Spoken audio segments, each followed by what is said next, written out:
ang binubuhay na ni Bong yung kadikit niya eh. Yung katrabaho, yun, yan nila ng mga bahay, pero mga may mahirap sa Taniwal eh. Panahon ni Duterte, kung ikukumpara natin pa sir, panahon ni Duterte at saka sa ngayon, ano yung mas okay sa'yo? Mas ano pa kay Duterte noon? Dati, wala halos yung pabira ang bali makikita mo. Ngayon, dami na. Sa putong problema, walang tirahan, walang trabaho. Na. Naniniwala ka na umunlad ang Pilipinas? Unlad? Oo. Silang mag-unlad, pero yung kapwa-tao hindi, lalong lulubog at lulubog. Hindi lang. Puro politics eh. Oo. Pero ang panahon ni Duterte, ano yung na-observeran niyo po ate?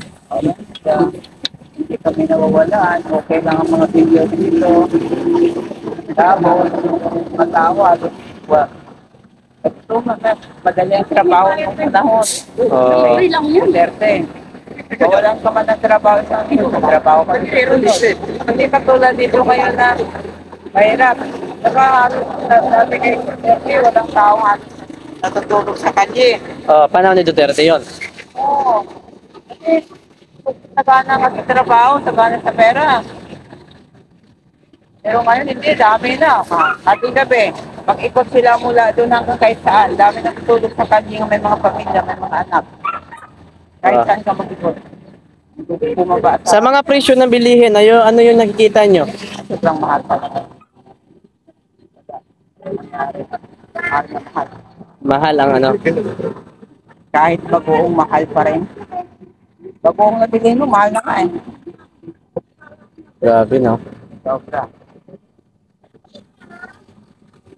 Ako na siya dati pera dyan kay ano, kay... Mas okay nung panahon ni Duterte. Ngayon.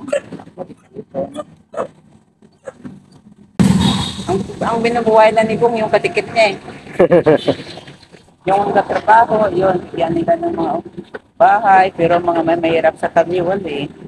Kawawa kayo, lalo na kahit na magsipag ka pa rin, kami ka pa rin. Oo.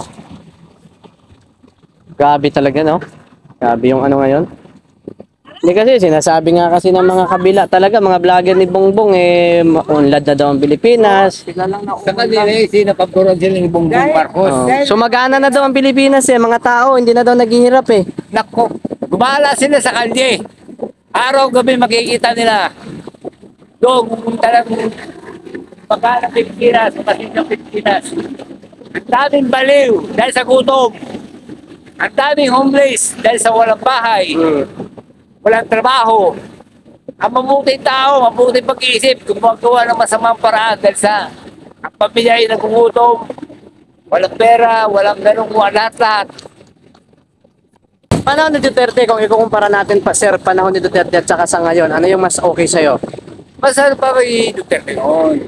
Sabihin ba natin maraming taong kalye, ang iba dyan, hindi naman talagang mahirap. Oh. Iba dyan, pamasya lang, gano'n. Totally, kung 10% ng hirap doon, pagpalagay 30% ang mahirap, iba 70% yung may kaya. Kumbaga sa ABCD, sa class B, wala sa class C at saka class A, wala na. Sabi nga kasi ng iba, ng mga nasa kabilang camp, umunlad na daw ang mga tao. Ikaw, ano yung ano mo, umunlad ba? Wala kang nakikita. Ano yung opinion mo sa pamumuno ngayon ni President Bongbong? Ano yung nakikita mo? Ang ano ko lang sana, kay PBBM, Bong Marcos, hindi na sinasabi yan, hindi puro salita, gawin niya sa gawa. Kasi nasabi yung ganun lahat ng bagay ay katulad ng bilim, pamumurahin, pabababain, ang sweldo ng tao, patataasin, kung walang trabaho, bigyan ng trabaho. Yeah. Yung mga mahirap, bigyan ng pabahay. Ang daming building na katiwang-wang dyan, masubdivision na walang tao. Doon sa panahon ng tatay niya, ang daming building na nakatiwang-wang. O, walang tao. Ang ano yan, mga nakatira, mga di katulad natin. May kanto, mga ano-ano, selectos. Eh, kung malinisan niya, ibigay sa mga mahirap, doon patirahin. At sabihin, wag niyong gawin purarain yung bahay na yan, o building na yan. ayusin nyo, maging tahanan nyo yan. Pero umaasa ka pa doon na mangyayari yung kanyang pangarap na 20 pesos na bigas. Isa kasi yun sa pinaka-highlights ng kanyang sinabi sa taong bayan eh. Hindi mangyayari. Ang 20 pesos. Hindi mangyayari. Kasi sa Department of Agriculture lang nga lang, wala na eh. Wala na. Hirap na ang mga magsasakay. Oo. Hirap na. Dahil ang bigas natin, dati tayo nag-import. Nag-import. Import. Ngayon, bigas natin, puro imported na. Oo. Wala na tayong bigas na ini-import. Mayroon man tayong local na bigas, hindi naman natin mabili kasi ibang bansa nang bibili. Yung sa ibang bansa, yun ang magiging bigas natin. Mm. Yung local, wala na. Masabihin na gano'n ang bigas ay mumura. Hindi mangyayari. Kung sakali kaya,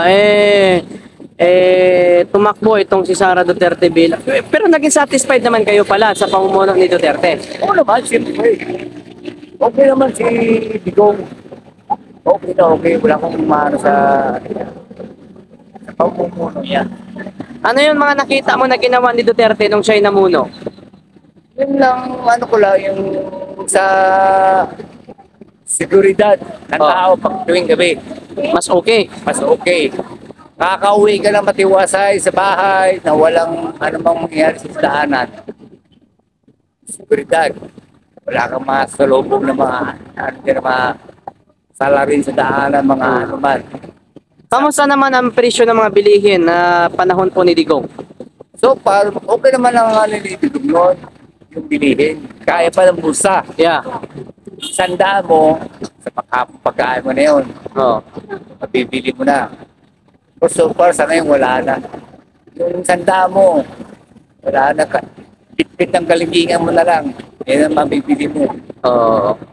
Kalahating kilo isda. Wala pa nga eh. Wala na, no? Oo. Isang kainan na lang, isang daan mo ngayon. Tama. I agree. Isang kainan na lang.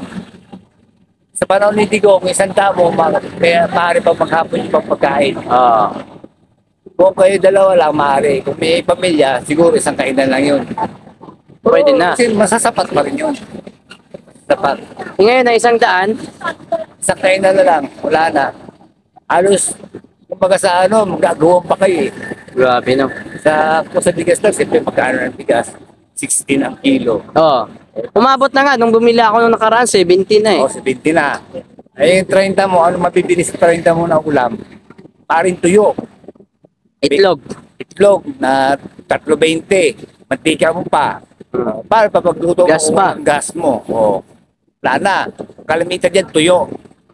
Yung mabibili mo, ihaw mo na lang. Para may luto mo. Sa pagparaan. Kaya mahirap. Malaki yung diferensya. Napakalaki. Kumbaga sa ano, milya-milya.